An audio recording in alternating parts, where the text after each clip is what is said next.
Ito na yung matagal kong hinihintay guys, tong sahod ko dito. Hi guys, welcome back to my YouTube channel. Kumusta kayo? So ngayon wala masyadong naliligo dito sa pool. Wala masyadong tao.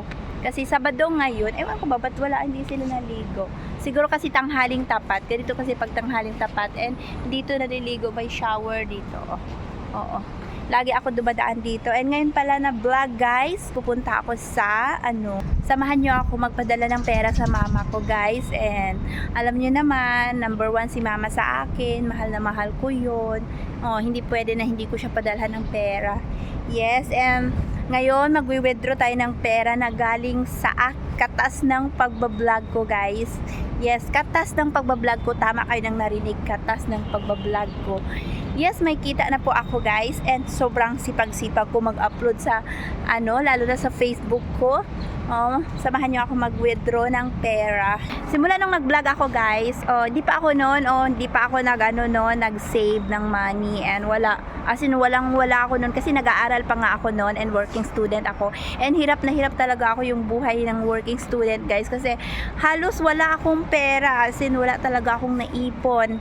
And napakahirap talaga sa isang working student. Alam nyo ba yun, napakahirap. Naalala nyo pa ba itong kahoy na to? And dito pa ako noon nagigahiga. Yung basta meron akong vlog na Pretty Yaya, working student, daldalera, hugutera. yun yung first vlog ko. And kung tuloy-tuloy ko sana yung pag-vlog ko guys, malaki na talaga yung kita ko sa Facebook eh. Yes, may kita din naman ako sa Facebook. And syempre may kita rin ako sa YouTube ko. And kung tinuloy-tuloy ko yung pagbablog ko, sana malaki na yung kikitain ko ngayon. And kaya lang, hindi ako naging consistent sa pag-upload ko ng mga video ko. Kasi nga, 'di ba? Sa sobrang busy din, and minsan nakakawalang gana na rin mag-upload, and yung nasira pa yung phone ko. Ayun, kaya ngayon ituloy-tuloy ko na guys yung pag-upload ko dito sa YouTube. Maging consistent na ako kahit anong mangyari. Minsan kaya napakahirap guys. Yes, napakahirap talaga maging vlogger, hindi biro. So sa mga nagsisimula pa lang maging vlogger or nagsimula pa lang pero tumigil sila ng pagba-vlog nila, ituloy nyo lang guys. Yes, once na meron na kayong ads dyan sa YouTube nyo, yes, kikita na talaga kayo nyan. Yan na yun, oo. Alam nyo ba si Tony Fowler?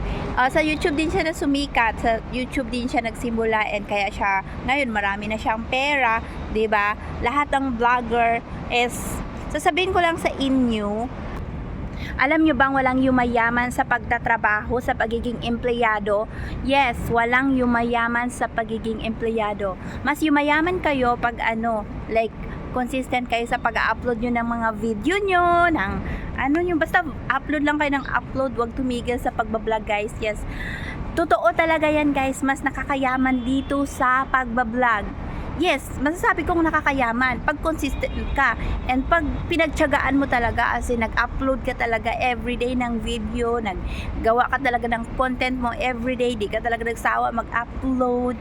Like me, na nagsawa ako mag-upload, kaya ayun, nung tumigil ako mag-upload, mahina na yung kitaan ko sa YouTube, and wala na nga, halos wala na, piso-piso na lang pumapasok sa akin guys.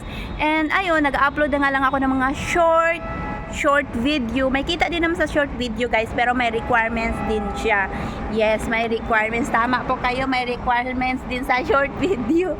So yun, parang lang din yung long video, pero mas malaki ang kitaan sa long video guys. And kaya ngayon samahan nyo ako mag-withdraw ng aking pera sa BDO, sa machine BDO. So ito nga dala ko kasi mag-withdraw ako guys. So kasi magpapadala ako ng pera sa mama ko.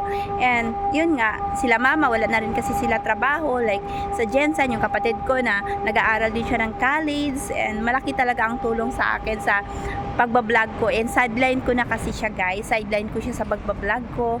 Alam niyo naman, 'di ba? Yun yung mga sideline ko. Hindi ako mabubuhay pag wala akong sideline. Basta guys, sipag at tiyaga lang talaga ang pupunan. Diskarte. Nainis ako dito sa tigyawat ko, nakakainis. Alam nyo ba na una to tumubo, tapos sumunod naman to. Akala ko hindi na talaga siya tutubo, pero natutubuan ng, uso na yata ngayon ng tigyawat. Si ate ko, natubuan din siya ng tigyawat. Yes, siguro uso na talaga. Ayun na, ambot na lang, oy.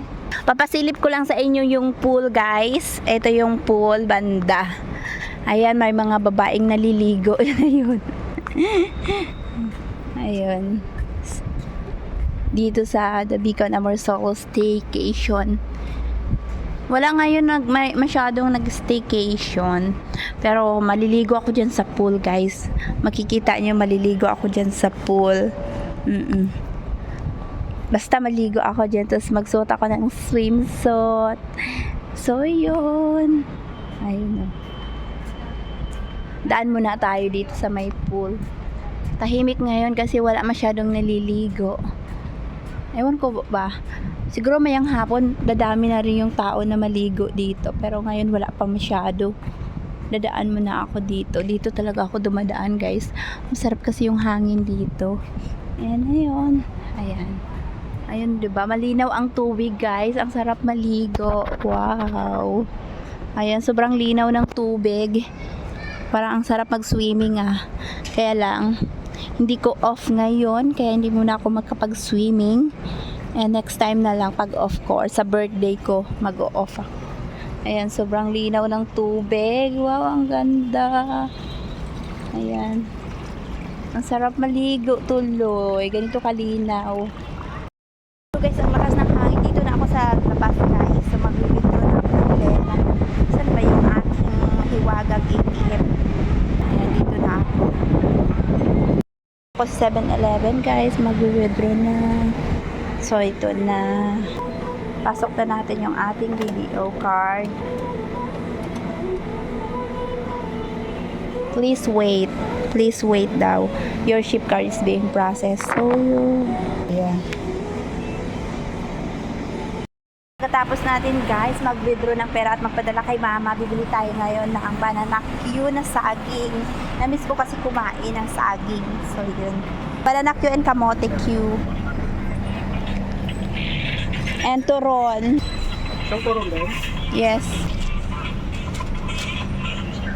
Isang banana Q and turon and ayan. Uwi na ako, guys.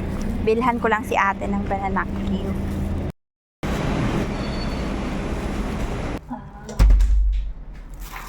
Ayan, walang ilaw, te.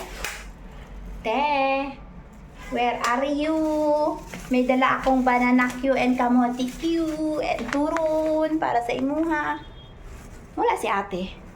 Naunsa naman ako. So, yun, wala si ate. Baka nasa work. Nasa ano siya, kabilang unit. Dami kasi unit dito eh. So, daming unit. Kakain tayo ng saging. Ito na, guys, yung binili kong turon and banana Q. Isang turon. So, yan. And isang kamote Q. Ayan, kamote Q. And isang banana Q. Sarap. Kain muna tayo.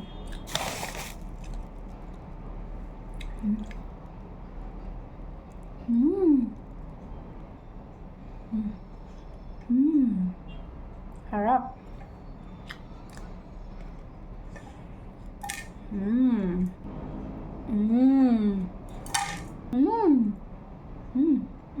Ang sarap. Sarap. Sarap nito. Kaya guys, sa mga gusto mag-vlog dyan, mag-vlog na rin kayo. Yes, malaki talaga ang kitaan sa pagbablog. Basta marami lang talaga viewers. Ayun. Consistent lang sa pag-upload.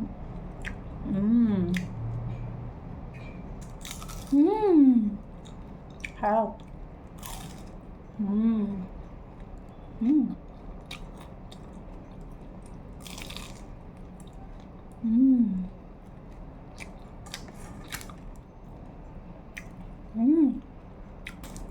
Ang sarap. Ito lang kasi masasabi ko. Pag gusto mo yung isang bagay, dapat paghirapan mo. Lahat naman paghirapan. Paghirapan natin na makuha natin yung isang bagay. Yes, guys, pinaghihirapan lahat. Alam niyo ba, pag-vlog parang business lang din siya. kailangan mo maging consistent. Ayun, tutukan mo talaga, mag-iisip ka kung anong i-vlog mo, ano naman i-content mo na next. Doon talaga ako na naubusan ako ng content, kaya ayun, wala na ako ma-vlog, wala na ako ma-post sa YouTube ko. Hindi ko na alam anong i-vlog ko, basta ngayon, sabi ko mag-vlog na ako ng mag-vlog. Hindi ko na alam anong content ko, basta mag-vlog. Ganun lang. Ang sarap.